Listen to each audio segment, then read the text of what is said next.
Life എന്ന് പറയുന്നത് ഒരു വിവാഹത്തിൽ മാത്രം ഒതുങ്ങുന്നതല്ല, ഒരു കുടുംബജീവിതത്തിൽ ഒതുങ്ങുന്നതല്ല, ഒരു മകളെന്ന രീതിയിലും ഒതുങ്ങുന്നതല്ല, ഒരു ഭാര്യ അല്ലെങ്കിൽ ഒരു അമ്മ എന്ന് പറയുന്നതിൽ ഒതുങ്ങുന്നതല്ല. നമുക്കൊരു വ്യക്തിത്വം എപ്പോഴും ഉണ്ട്. നമ്മുടെ സമൂഹത്തിൽ ഇതേ രീതിയിൽ പ്രോബ്ലംസ് ഫേസ് ചെയ്യുന്ന നിരവധി സഹോദരിമാരുണ്ട്. അവരും ഡൈവേഴ്സും അതുപോലെ തന്നെ ഒറ്റപ്പെടുത്തലും കുറ്റപ്പെടുത്തലും ഒക്കെ ആയിട്ട് പല പ്രശ്നങ്ങളും നേരിടുന്നുണ്ട്. താങ്കൾ ആ മാനസിക സംഘർഷങ്ങൾ അതിൽ നിന്ന് പുറത്തു വന്നൊരു വ്യക്തിയാണ്. അവരോട് എന്തുപദേശമാണ് കൊടുക്കാനുള്ളത്?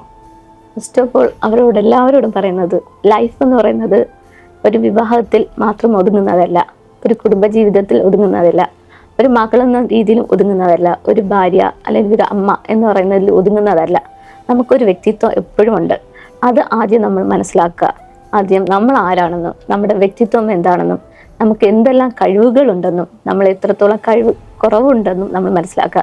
നമുക്ക് എത്രത്തോളം ഓപ്പർച്യൂണിറ്റി, നമുക്ക് എതുവരെ സഞ്ചരിക്കുക എന്നുള്ള വ്യക്തമായ ക്ലാരിറ്റി അത് എപ്പോഴും ഒരു പെണ്ണെന്ന നിലയിൽ ഉണ്ടായിരിക്കുക.